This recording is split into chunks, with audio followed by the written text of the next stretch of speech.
Bem-vindos ao canal Mão da Graça. Se você ainda não se inscreveu em nosso canal, se inscreva para receber nossas orações. No dia 13 de junho, comemoramos o dia de Santo Antônio, que é um dos santos mais populares do mundo. Uma devoção trazida pelos portugueses, mas que criou raízes no Brasil.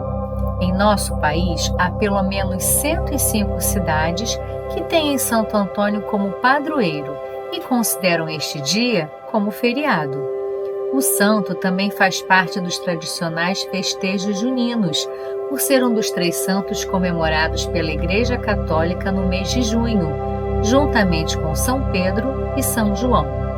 Mas quem foi esse santo e por que ele é considerado santo casamenteiro? Nascido em Lisboa, Portugal, Santo Antônio faleceu em 13 de junho de 1231, nas vizinhanças de Pádua, Itália. Por isso é conhecido destas duas formas, Santo Antônio de Lisboa e Santo Antônio de Pádua. Santo Antônio, ou Fernando, que era seu nome de nascença, era de família nobre e rica. Sua formação inicial foi feita pelos cônegos da Catedral de Lisboa. Antônio gostava de estudar e de ficar mais recolhido. Aos 19 anos, entrou para o mosteiro de São Vicente dos Cônegos Regulares de Santo Agostinho, contra a vontade de seu pai. Morou lá por 2 anos. Com uma grande biblioteca em mãos, Antônio avança na sua história pelo estudo e pela oração. É transferido para Coimbra, que é um importante centro de estudos de Portugal, ficando lá por 10 anos. Em Coimbra, ele foi ordenado sacerdote. Logo, se viu o dom da palavra que transbordava deste jovem padre agostiniano. Ele tinha conhecimento e grande poder de pregação. Nesse mosteiro de Coimbra, o então padre Antônio conhece os freis franciscanos. Ele fica entusiasmado pelo fervor e radicalidade com que estes viviam o evangelho e pouco depois torna-se Frei Antônio, mudando-se para o mosteiro de São Francisco de Assis. Santo Antônio faz o pedido de ir para Marrocos pregar o evangelho e os franciscanos permitem. No meio do caminho, porém, Frei Antônio fica muito doente e é forçado a voltar para Portugal. Na viagem de volta, o barco é desviado e vai para a Itália, terminando por parar na Sicília em um grande encontro de mais de 5.000 frades franciscanos, chamado Capítulo das Esteiras.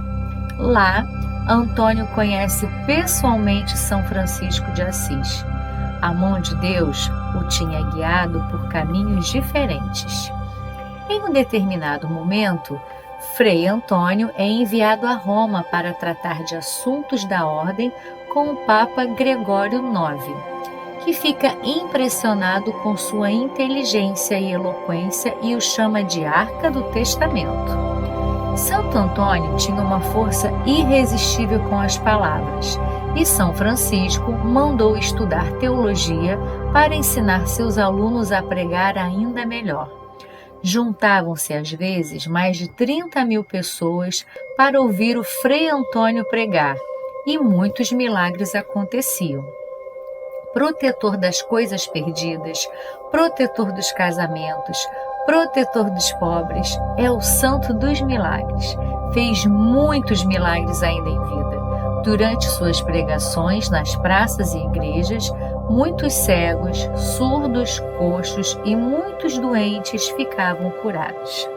Aconteceram também tantos milagres após sua morte que 11 meses depois ele foi beatificado e canonizado.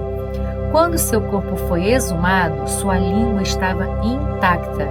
São Boaventura estava presente e disse que esse milagre era a prova de que sua pregação era inspirada por Deus. A língua de Santo Antônio, exposta até hoje na Basílica de Santo Antônio, na cidade de Pádua, sempre emociona os fiéis. Em 1934, foi declarado padroeiro de Portugal. e em 1946 foi proclamado doutor da Igreja pelo Papa Pio XII. Santo Casamenteiro. Uma das formas pelas quais Santo Antônio tornou-se muito conhecido é como Santo Casamenteiro. Essa nomenclatura se deu como consequência do santo ter vivido a experiência de se aproximar de uma necessidade bem específica do povo. Conta-se que no período em que ele vivia, existiam algumas mulheres que não conseguiam se casar, porque não tinham dote para poder realizar esse sacramento. Santo Antônio recorria à generosidade das pessoas pedindo doações para fazer com que as mulheres tivessem condições de se casar. Esse gesto do santo mostra que ele não só ajuda a arrumar casamento, mas escuta o sofrimento das mulheres que necessitavam de um auxílio. Santo Antônio intervém como um grande protetor nas relações matrimoniais. E o pão de Santo Antônio? Houve uma ocasião em que Santo Antônio encontrou pessoas com fome. Ele foi até o convento, recolheu os pães que tinham lá e deu àquelas pessoas pobres. O irmão que cuidava da comida do convento ficou chateado com Santo Antônio e foi interrogá-lo sobre onde estavam os pães que ele havia assado para o convento. Quando Santo Antônio ouviu aquela interrogação, ele pediu que o irmão voltasse até a cesta onde estavam os pães. E de forma milagrosa, esses pães apareceram lá, multiplicando-se. Santo Antônio tem uma relação de generosidade com os que sofrem, mas também é uma relação de fazer com que os conventos sejam lugares de prática concreta da solidariedade.